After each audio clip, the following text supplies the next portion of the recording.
Good morning. Please welcome panel moderator Ram Shankar Siva Kumar.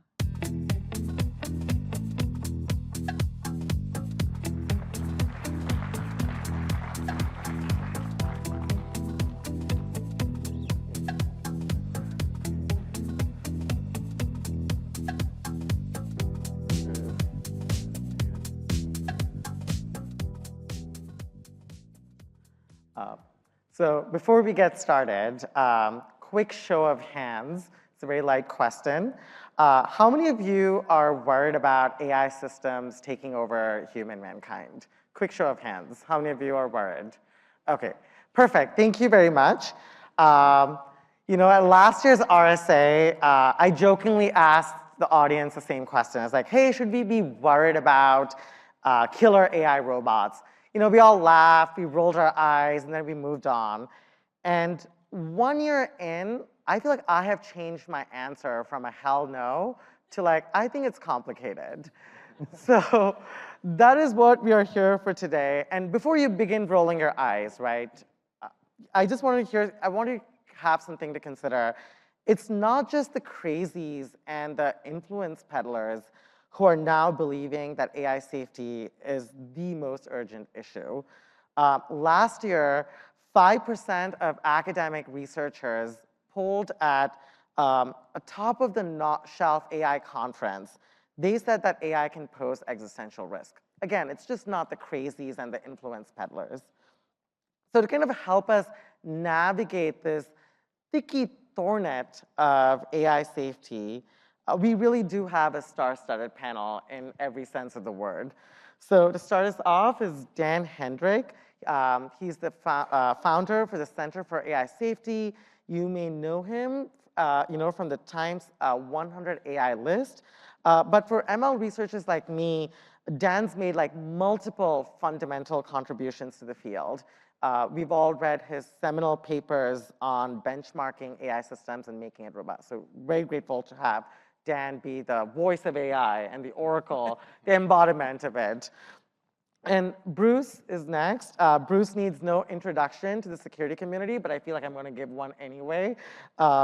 He's written like 14 New York Times best-selling books, including Hacker's Mind, and this new one in the making about AI and democracy. And who else better to unpack the social ramifications of AI safety than the Bruce Schneier? And when we were putting together this panel, we wanted some wise internet elders. And when asked at a dinner party how you describe your own job, Heather Adkins famously said, "It is to keep the hackers away." And which I thought is like amazing. Heather's not just the VP of security at Google, she quite literally started security at Google. Put differently, when she started this thing in Google, there was no Gmail. You did not have an option to get unsubscribe buttons. So thank you for that. And no conversation about AI is really complete without thinking about compute and the hardware powering it. It's going to be the mainstay of a bulk of this conversation. And Daniel, like Heather, is a longtime veteran in this field. And again, quite literally started in NVIDIA as the first crop of interns. And now, maybe it's Daniel, you're safeguarding all the A100s. He's now the VP of product security at NVIDIA. So that's kind of like I want to lay the table out to kind of show you who's going to play what in the next 45 minutes or so. And Dan, I'm going to start with you. What exactly does AI safety mean? And why is it getting attention? And I'm going to ask you the question that I ask everybody in the beginning. Is it all killer robots and Terminators? Because if it is, you have to tell us now. Yeah. So there are a lot of potential risks from AI. I mean, robots seems to be somewhat farther away, so that's not as much what I'll focus on compared to other things like malicious use. Some of the reason why it's got more attention is because we're just on an exponential trajectory. So in 2020, some people paid attention to GPT-3. Others said, oh, that's a distraction. And then 2 years later, we get GPT-4. And as we keep having the compute put into these systems grow by orders of magnitude, more and more people will start to recognize their capabilities and recognize that this is an extremely powerful technology. Now, that is not to say that AI safety is just an AI thing, though. It's a broader risk management problem where you need to deal with ongoing harms. You need to deal with anticipated tail risks of risks that could manifest themselves now or in 2 years or 5 years in the future. It requires a socio-technical approach. So I think AI safety, most people think of that as a sort of technical problem of we got to solve jailbreaks for large language models, and then we're good. But that's sort of like thinking that information security equals really good firewalls. And we now know that, well, there's information security. We've got complex systems that we have to deal with. There are human organizations. There's what are the corporate incentives that people face? How do we get the AI systems to be safe? How do we get the chips that they're running on to be allocated to people who won't be malicious actors? So there's a variety of variables, and so I think it's a broader socio-technical problem than just a technical one. So just kind of pull the thread on that a little bit. Why do you think there's a lot of attention? There was reporting that President Biden kind of like passed the White House executive order on AI after seeing like The Matrix or Matrix 3 at Camp David. So it's clearly like this killer robot narrative has caught the attention of people. Why is that? Well, so it was the Mission Impossible recent. The Mission Impossible. Sorry. Yes. Certainly, I mean, I think generally areas tend to start out in art first. Like, let's say, talk about simulation or talk about teleportation. That'll be like in Star Trek and things like that. But then it gets considered in philosophy, and then when we actually start to understand it more, it turns into a more practical scientific discussion. So I think some people will just encounter it through fictional things. Others will try to analyze it more empirically. Yeah, I mean, that's a very charitable interpretation of things. And Bruce, I want to kind of like pull you in because you've seen war games being like a big inspiration for a lot of these things. And I really want to pull the thread with you on socio-technical harms, and you've been thinking a lot about that. How do you hear the narrative play out when, for things like the nexus of AI safety and this pattern that you've observed in the broader socio-technical sense in the internet security? In some ways, it's nothing that we haven't experienced before at this conference. These are computing systems being used for making important decisions, and those decisions matter outside the computing environment. The things that are changing is that these systems are becoming physical, right? Internet of Things. So they affect the world in a direct physical manner, and that matters. They're becoming more capable. I mean, so AI is just another line in a trajectory of thermostats, which are really kind of dumb AI to making smarter decisions. Yeah. And so it matters in the real world. So these problems are not just our problems. I mean, those have been in the industry for decades. Remember when it was just computers. Yeah. And now it's not. Now it's hospitals. Now it's drones. So safety is now our safety. And that's why we have to think about these things more broadly. So in some ways, nothing is new, but the capabilities are increasing yet again. So like more people are paying attention, right? We've always had our little bubble, but the balloon is just growing to encompass everything. I mean, that's kind of interesting because one of the things that I enjoyed looking at from the other perspective is securing AI systems, and Heather, your team really championed the secure AI framework.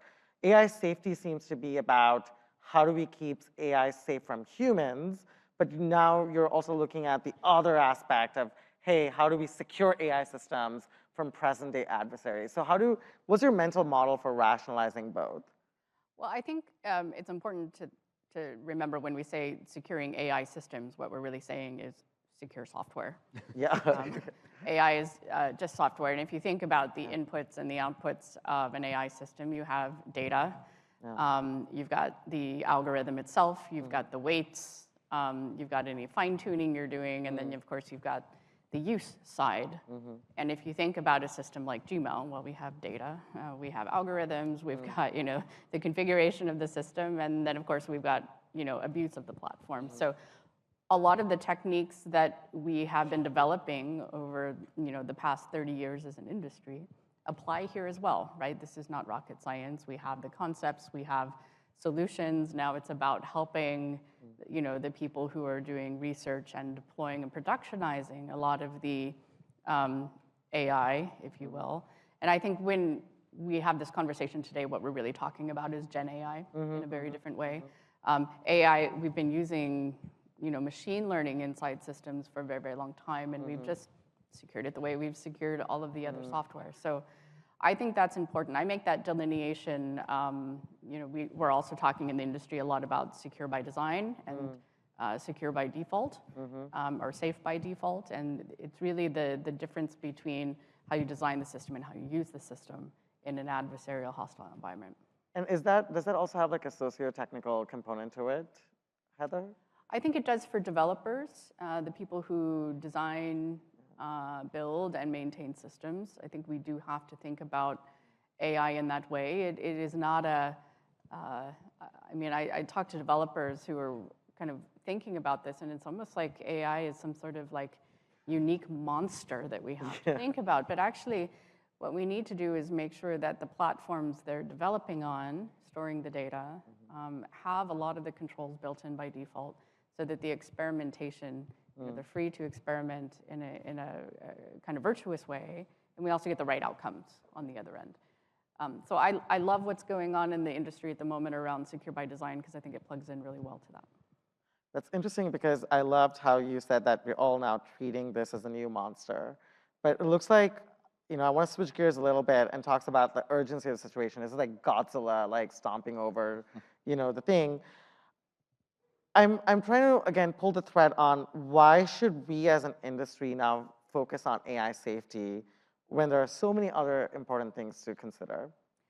Well, I think, now is the time, because it's been the time for a while for us to think about secure by default. I mean, it's no accident that we are here at RSA, this week, and, CISA is doing a lot of work on this in the United States. We're seeing a lot of work on this in the EU as well. I do think, however, AI has provided us an opportunity to put a spotlight on the problem, because legislators, people who are not in our industry every day, are looking at this for the first time. And in fact, I was remarking to somebody, for all the tech disruptions we have had in like the last 200 years, this is the fastest I have ever seen interest from the government in looking at how to do anything with relation to tech. If you think about telecommunications, automotive safety, all of that took decades. This has literally happened in the span of 12 to 18 months with Gen AI. And so I think for us as an industry, let's use this as an opportunity to fix some of these things in software we've wanted to do for a long time. But it is not in and of itself all that unique as a software problem. And I want to draw like Daniel in. I mean, Daniel, you started one of the earliest teams in the industry around securing AI systems. And I'm sure that NVIDIA has so many other things to also worry about. What was the rationale for you to start thinking about, hey, we need to start thinking about securing AI systems? I mean, for NVIDIA, we're, obviously the foundation for a great many, most, high-powered AI systems. And I think we take that role very seriously, though we've been thinking about AI for the better part of, 10 plus years. So maybe leading that has been very natural for us, but for sort of the way we look at our markets and the way we engage markets, we're always looking at the end problem and working backwards and understanding that, hey, this is how our customers, how users, how consumers really want to use this technology. Really understanding that problem and then working backwards, it became very obvious early on, hey, we need to be participating in this, we can lead in this. We obviously have a number of great, very talented people inside NVIDIA, but the reality is, and I think we all feel this in security very keenly, there's not enough security professionals. We know there are not enough AI professionals, and the intersection of AI and security professionals is even smaller than that. how do we find opportunities, ways to scale that? And sort of NVIDIA being at the nexus of a lot of this, we felt it very incumbent upon us to participate in helping that scale out, to help us build, secure, safe, resilient by design, sort of pick your adjective in terms of the domain that you're in, to ensure those end solutions that we're deeply invested in are all realizable on our platform. I mean, I'm going to zoom out just a little bit to kind of hone in on the urgency of the situation. And Bruce, I'm going to put you on the spotlight. You're already on the spotlight. I'm going to read out Dan's statement on AI risk, which was co-signed by renowned academics, including you. And I'm going to read it out to you. It said, very concisely and succinctly, mitigating the risk of extinction from AI should be a global priority alongside other societal risks, such as pandemics and nuclear war. So we actually had a pandemic. There's now a war. Is mitigating the risk from extinction of AI, should that be a global priority? So I have an embarrassing story about that. I was asked to sign that statement. I got the statement and I said, pandemics, nuclear war, totally not something we're worrying about. Like, our response has been terrible. AI extinction, like equally, shouldn't worry about it. I'm in. Which was not the reaction that the world got when that was published. That was like, you should take it very seriously. And I was saying, okay, we should not take it that seriously at all.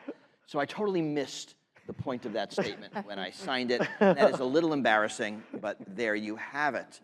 But it feels like this is not scripted, by the way. Totally, this is scripted. 100% scripted. Scripting in the back. This whole thing.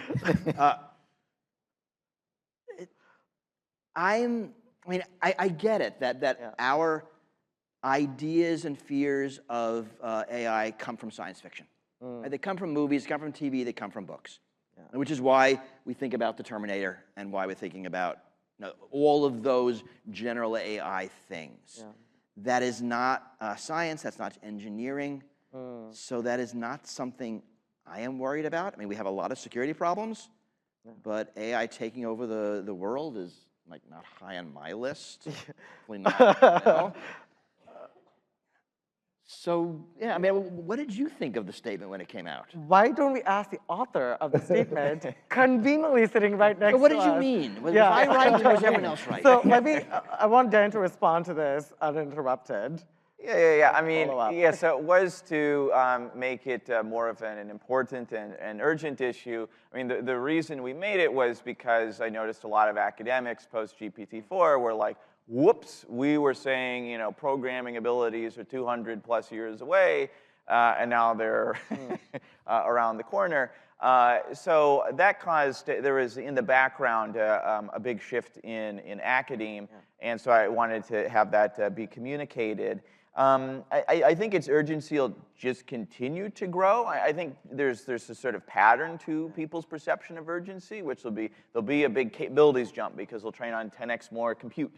And then people go, what? And that'll last for like a month or two, and then it will just like dwindle from there. And I think we basically have like an upcoming one like this summer. But it'll still be, the capabilities will still be very, I would expect, quickly evolving. And so for our institutions to keep up, I think they'll need to move quickly. I mean, our institutions are quite slow. The difference of like 6 months is actually like, even that can be quite substantial. So that's why I think it should be treated as both important and urgent. And yeah, I would agree that hopefully we won't muster the sort of response that we had to a pandemic and could do better on this issue. I suppose a comment related to that this is a sort of software problem. I think in many ways AI safety is a software problem. For instance, securing the weight so that people can't, so that they're not leaked or that some foreign adversary or advanced persistent threat doesn't steal it. That seems like an important problem. There are some ways in which at least AI is different from other types of software, though, in that it does have these sort of unexpected capabilities. You throw a lot of data at it, outcomes, things you didn't intend for it to be able to do that it has picked up. It's not programmed like other software, where we're writing lots of if statements. We're instead just pointing it at a big blob of data. And so it's more like it's trying to very coarsely simulate the brain and their artificial neural networks. So it's a very different type of software. And then in contrast to other types of software, as it becomes more general purpose and more autonomous, then it might have the ability to maintain homeostasis at some point and automate relatively arbitrary jobs. So it can be cast, it's productive to think of it just as software or as software, but there are some other lenses that might be useful too to view this as a new type of a very dynamic goal-oriented entity that we're going to need to steer. So it's I think, a bit more complicated than just software, but I still think that's a useful framing. Yeah, and I want to just go back to one of the things that you said, which is very, and I want to like mirror that with what Bruce said. A lot of this, do you agree, Dan? A lot of this feels very science fiction-y. And when Heather and Daniel are talking about securing AI systems, that feels concrete. Like, that feels like, hey, there's something you need to do. And I love Heather's thing, like, hey, it's spotlighted in 12, 18 months, like folks are acting on it. But when you think about, when folks are thinking about AI safety, it just becomes like science fiction, like how Bruce said. And why should organizations start thinking about investing in science fiction when we're even now looking at like spear phishing and malware on the box?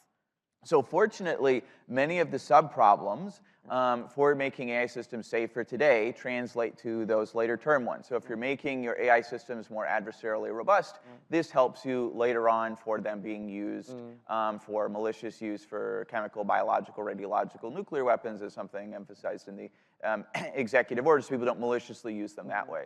So I think that this is why I think it's important to address ongoing harms and make things concrete, because that is a suitable way for addressing many of these potential tail risks. But I don't think the strategy of let's not consider tail risks because they haven't happened yet. If you wait until they happen, you're waiting until it's too late. You need to do risk management beforehand. So I don't think that's too much of a point against it. And I think as well, we have many of the renowned scientists who consider this a concern. So 2 out of 3 of the Turing Award winners, which is the Nobel equivalent in, well, I suppose this is a CS venue, so you know, are signed on to that statement and take this fairly seriously. So if we had something like 10% of a community saying that this aircraft, this plane will not fly, you would not step in that plane, and you would not let put everybody on that plane. Yeah. So even though maybe it'll fly, more likely than not it'll fly, you'd still need to be taking it very cautiously when there's that level of concern. Yeah, and maybe I would love to double down on that tail risk. And Heather, there's a lot of chatter now around AI systems writing malware and autonomously hacking systems. It's one of the tail risks. I think Dan would consider tail risk. How close are we? I mean, you've seen this narrative play in so many times. Yeah, I actually want to follow on such a great conversation. We are actually very bad at predicting what technology will get used for. There's an anecdote, probably not true. I'm waiting for someone to dispel me of this. That when we harnessed electricity, people were worried that battlefield conditions would change because everyone would make zapping weapons and they would zap each other on the battlefield. But actually, it turned out the way we harnessed electricity in the military context was to improve supply chain by making mobility much more effective.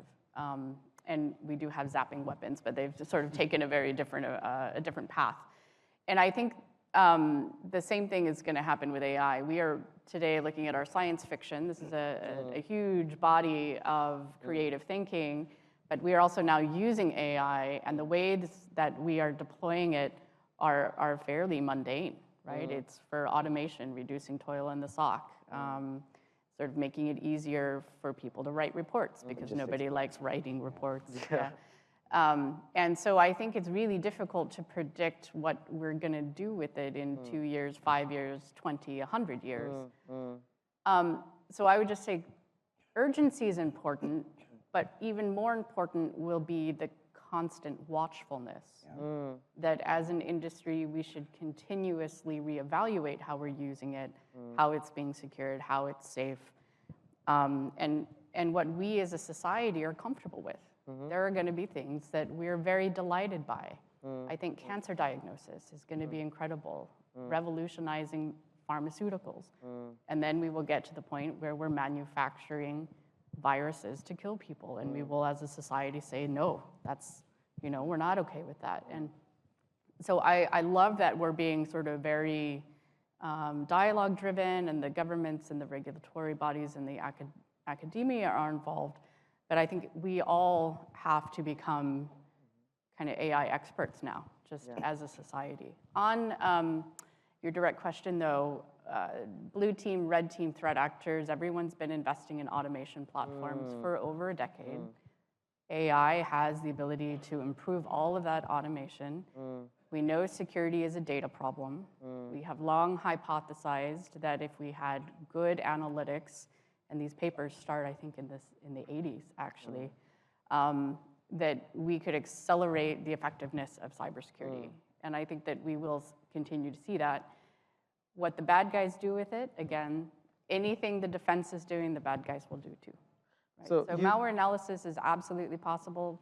Writing malware is also possible. And do you think that, things like autonomously hacking systems, I know, again, well, it's interesting because, I've been telling people for a long time, I'm really excited for, large language models to find bugs in systems. Totally. And everybody looks at me and says, well, the large language model doesn't have any business context, so it doesn't know how you've deployed that thing. And I think that the threat actors are going to find the same problem when they build autonomous hacking systems, in that, yes, they will find a web server running here, but the business context around it will be very difficult to see. So I don't know, we'll see where the research ends up on that, but.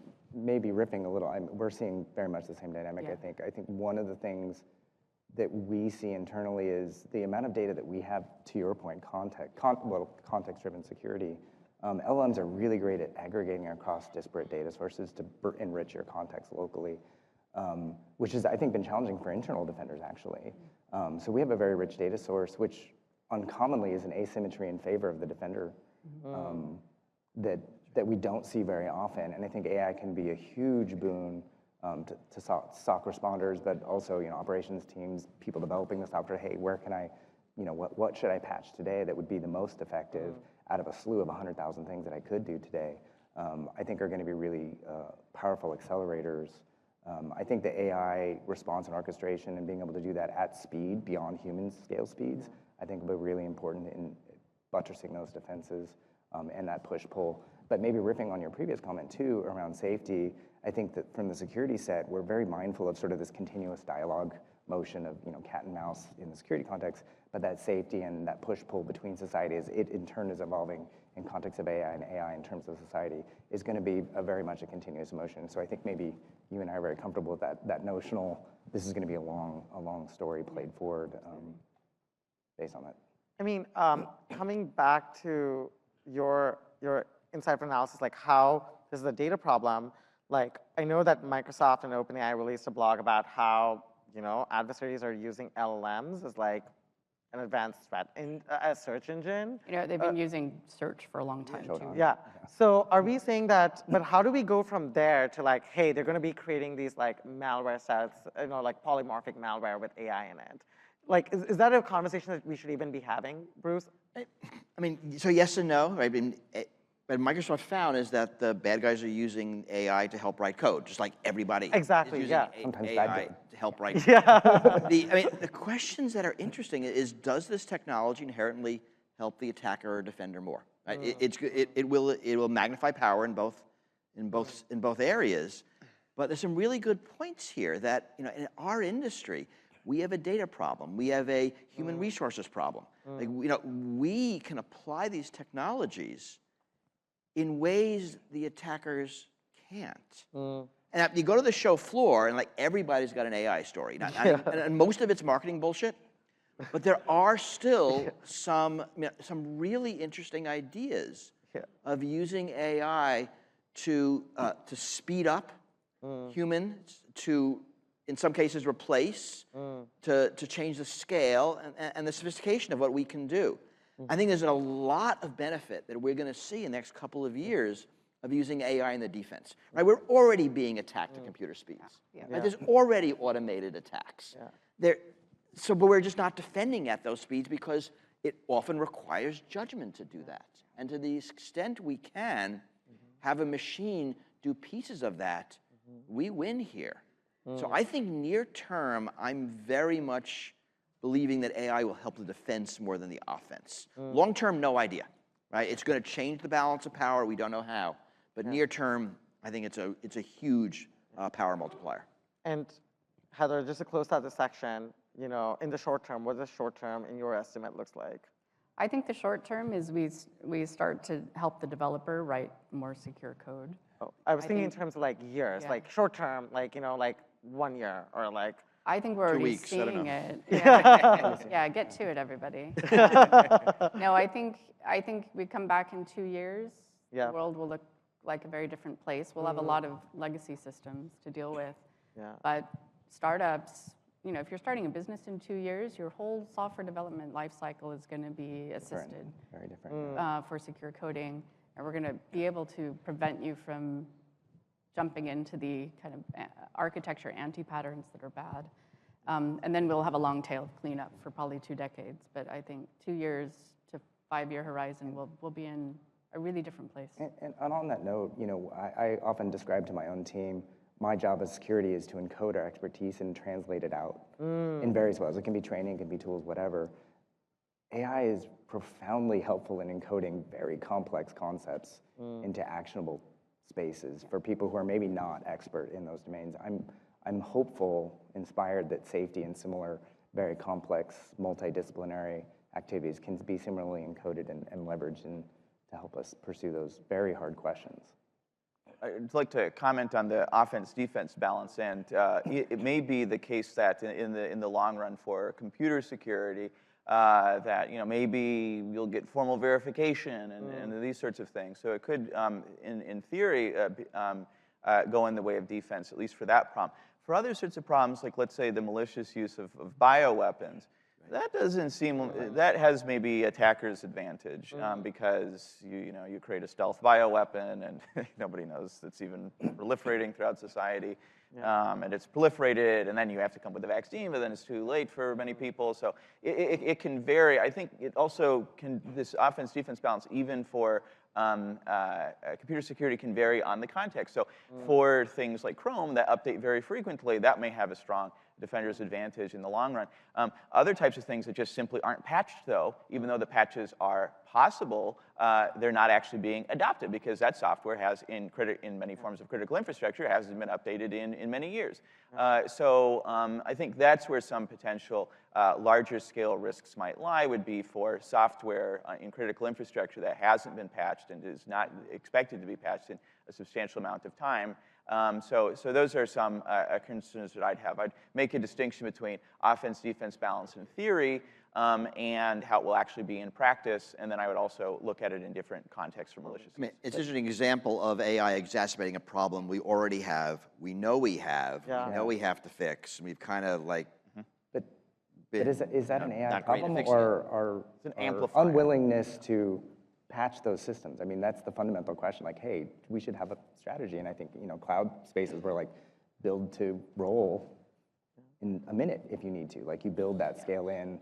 Some of those legacy systems are not really designed for that, and we need to contend, as you say, with the reality of that. But I also think AI will reduce the unit cost of replacement. Yeah. We're already seeing people experiment with like, please translate this Fortran into Python for me, because nobody knows Fortran or COBOL anymore, right? So, and it'll make it cheaper to replace those systems over time. So. I want to take this a little bit on a different direction. I love Heather's framing of this is just software. And Daniela, I have, there's a lot of concerns about open source versus closed source, like, systems. How do you think this affects, and how do you think AI software and system in general should be governed from the lens of AI safety? That's a broad question, especially when you span open source and closed. I think there's a lot of dynamics around both. I think there and roles for both. I think the open source, where I'm a little concerned in terms of the governments and the maybe more appropriately the incentives around that, is the cost to train models is quite high. It's not like just compiling the Linux source. I can pull down an open source Linux kernel and compile and patch and do that at a relatively low cost. Retraining a major model, open source, and they're getting large, can be quite costly. So the normal dynamic of how do we continuously improve and resolve issues as they emerge, I think is very challenged in the OS space, because there's not an obvious sort of like, who's gonna pay the big compute cost to redo a Llama 3 or whatever along the way to go patch pervasively. I don't know what the answer to that is, but it's something that I think we need to be mindful of. And even the large institutions, right, we see an issue. Are we gonna retrain a GPT 4.5 in 12 hours to go patch that thing? No, there's gonna be sort of systems of responses and building in capabilities. And maybe riffing a little on your comment, you sort of said without saying, these are AI systems, not just models, right? And I think we really need to be thoughtful about the defense in depth and like, hey, we're gonna have a really cheap regex on the front of this input, because that's really easy to update and layer in maybe several perplexity filters and other things without getting too nerdy. But we need to build in that response layer as well as the retraining and see how those two work together to secure systems or make them safe, or whatever properties we're sort of pursuing at a system level. And I think that sometimes gets lost in the fracas of measuring this model. It's really measuring the system and the context in which we're trying to deploy that system with a capability. And I know, Bruce, I feel like I already know the answer to your viewpoint on this. Do you think like keeping these systems that could potentially, be fine-tuned for malicious purpose, like locked down, do you think that is a net positive for AI safety? I don't think it's a net possible. Yeah, oh, there you go. Oh, I love that. Already, the Llama models is out there, Hugging Face model, there are others.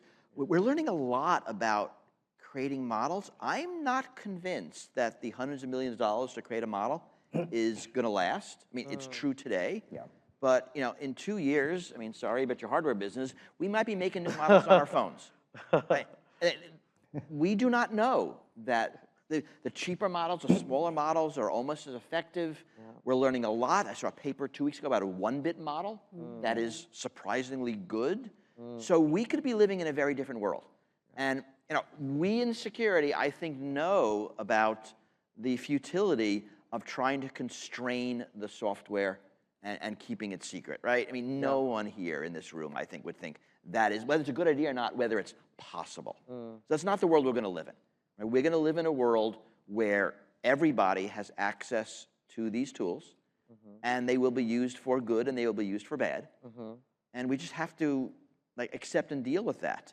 But I mean, this is a really good point that we talk about the AI system like it's a thing. There's an enormous amount of software, normal software, between what you type and what the AI LLM gets and what the ALM produces and what you see. There's a lot of space there for building in security, for building in safety, for building in robustness, for building in ethics, that we are just beginning to study. So I see a lot of innovations in the next few years as the community, including the open source community, gets a hold of these things and runs in 1,000 different directions in ways that the large research organizations just don't. I think it's going to be largely good. Yeah. And I don't want to divert your panel. Totally divert it. But if you're worried about open source, you're worried about the long-term maintenance story for the thousands and thousands of packages over the next 20 years that underpin the internet. Think about that.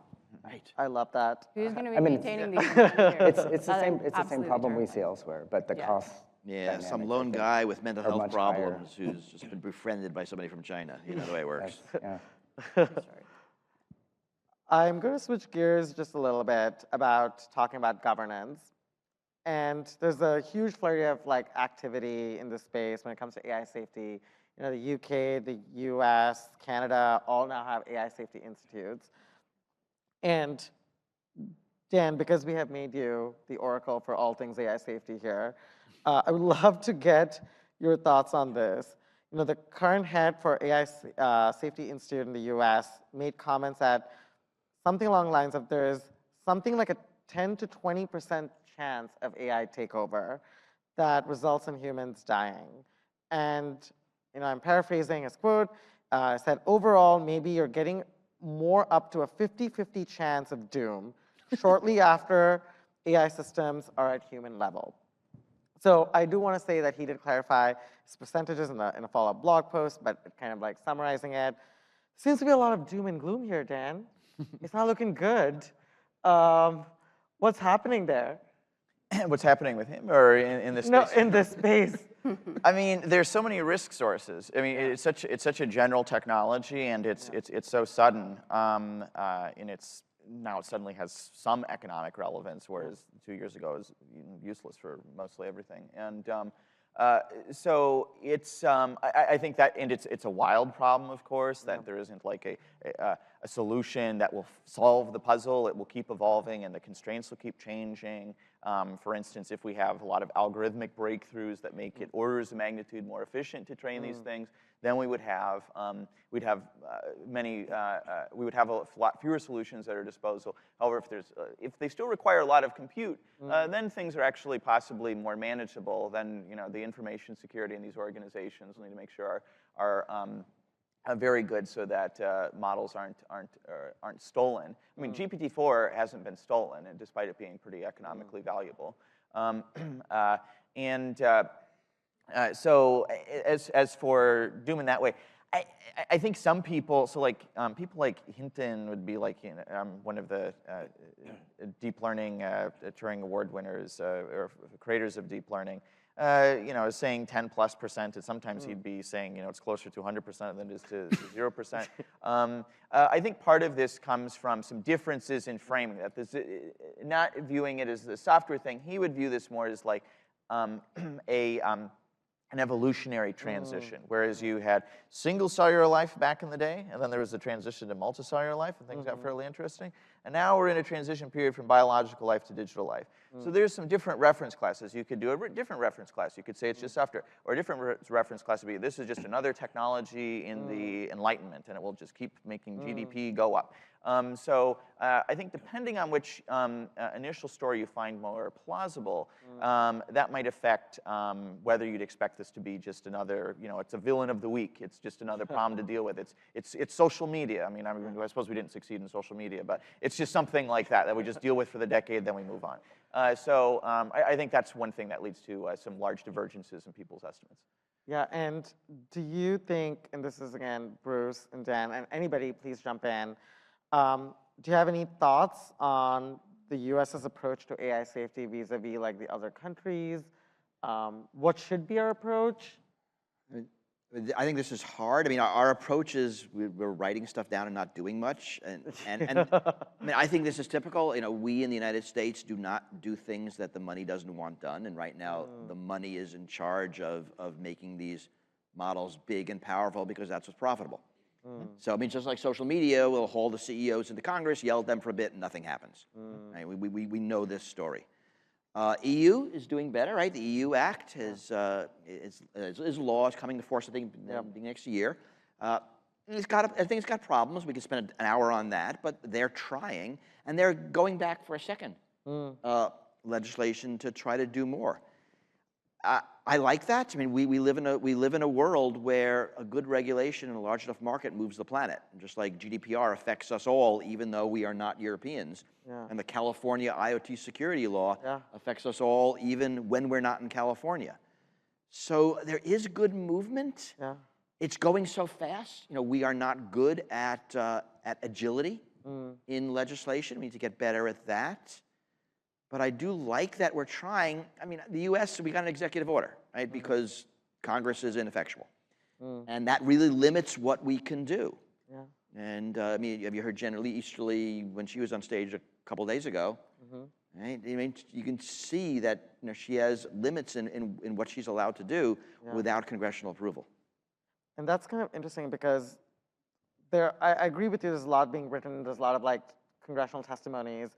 The one thing that's on top of everybody's mind is a NIST AI risk management framework. Daniel, I'm looking at you because like it falls on all of us to implement it. What do you think about these like broad frameworks that are being put out there I to mean, manage AI risk? you know, riffing before on encoding our expertise, you know, certainly I think it's good that they're reaching out and soliciting a lot of feedback from a lot of folks. I think they are likely getting very conflicting feedback in some contexts, which is maybe not surprising because when you try and throw a very broad umbrella over the very multidimensional space that is AI, it's really hard to converge on a single statement position thing that's going to work in all cases, right? So I think there's a lot of there's many very interesting and I think useful things that come out of the framework, but I think where a lot of the activity is really going to emerge is in the more localized, you know, financial sector or healthcare sector or others, where you're going to see more curated, tailored, and often more actionable steps that organizations can take around model risk, safety, et cetera, and finding ways to connect those two motions together so it doesn't become this sort of overweening, like, hey, fairness, please define fairness. I don't know how to build that, you know, in some of those frameworks, right? And it becomes very context-based, and when you bring it down, fairness may be more hard, but it's at least more tractable in those sort of narrower use case contexts. So I think there are ways to get there, but it's going to be a lot of work from a lot of individuals, often with domain expertise, to help us navigate that. Yeah, and I mean, I'm hearing this, and I finally feel like as we're closing the panel, you know, I have to deliver on the topic, which is where are we headed? A good thing is we only have 5 minutes more. So Dan, I feel like you wrote the textbook on AI safety. Where are we actually headed? So I think on the governance front, there's stuff that can be done. So yeah, the executive orders can be done. The Bureau of Industry and Security can have other sorts of export controls to make sure that the chips aren't being smuggled to nations that could one day use them maliciously. So there are some opportunities in the U.S. For counteracting these issues. So I think governance of this and policy will be one of the main questions for safety. I mean, if we're talking about securing critical infrastructure, I think having some top-down pressure for that would be useful because many of these industries will not have the incentives or the ability to convince the C-suite to do something about it by themselves. And I suppose on a more technical front or on the AI front, I think the risk service should blow up in the next year when we would have things that are more like AI agents, things that can run around on your computer, you know, make PowerPoints for you, book you flights, interact on the web, not just in a chatbot type of capacity, but much more like an assistant or agent. And so that'll create a variety of new issues, whereas currently the chatbots can output most things, and most of those things are protected, except for, you know, copyright violations and defamation. The AI agents, they don't get it. There's a freedom of speech in the US. There's not a freedom to do whatever you want. And so the AI agents and the question of machine ethics or steering them to have ethical behavior will get a lot more complex because there's so many actions they can do and so many ways they can be breaking the law or violating various norms. So, so it'll get very interesting, even more interesting than it is now. Well, interesting times, and Heather, I'm going to give you the last word. In 2016, you presciently gave a talk in a very different context. I love the title of the talk. It brings it all together. It was titled From FUD to Terminator.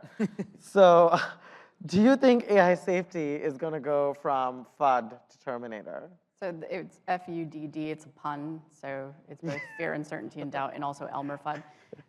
It was delivered at a threat hunting summit for SANS, and largely reflective of an unvirtuous cycle that I had been seeing in the field, where we have a big incident as an industry. We all realize we want a lot of data, and then we need more people to look at data, but then the tools aren't sufficient. And then you see a lot of VC funding, and then after 3 years, everyone is tired. And then we have another incident, and we enter into that. And it's kind of a 5-year cycle.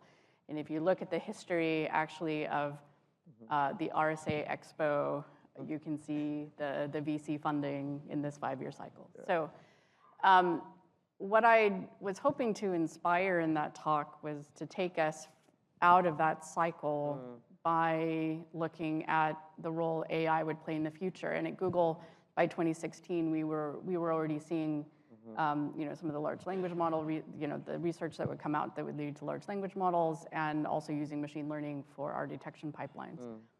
And so what I was trying to say there was that we were going to get to a point probably around 2028, 2030, where the job of a SOC analyst, for example, was actually to train the machine, not to do, to be in the SEM every day, looking at alerts, et cetera. All of that would be more or less handled through automation, probably backed by AI. And that if you sort of extrapolate the trajectory out into the future, all of the improvements we would make with the technology and a few revolutionary technology ideas like large language models, that by 2050, actually what we have is a completely adaptable, largely self-defending battlefield. And that the security industry would look very different by then. And so I would say that, we're kind of on that path, exactly where I'd expect us to be. Yeah. We don't know what those inventions will be, but we can sort of extrapolate from what we know today, looking at automation and improvement in the SOC. If you've been on the expo floor, anybody making a SEM, endpoint detection, et cetera, have all completely changed their roadmaps in the past 12 months. Yeah. And so you can see that that's the path that we're on. Well, next 12 months, we will be here again. So thank you all so much for the wonderful panelists. I really appreciate your thing. I know all of you have a lot of questions for them. We are gonna have to leave, so I've asked them to You have to hang leave out. too, to be fair. Yeah, you too. So they'll be outside, and they'll be more than happy to talk to you. So thank you all so much. Really appreciate it. Thank you. Thank you.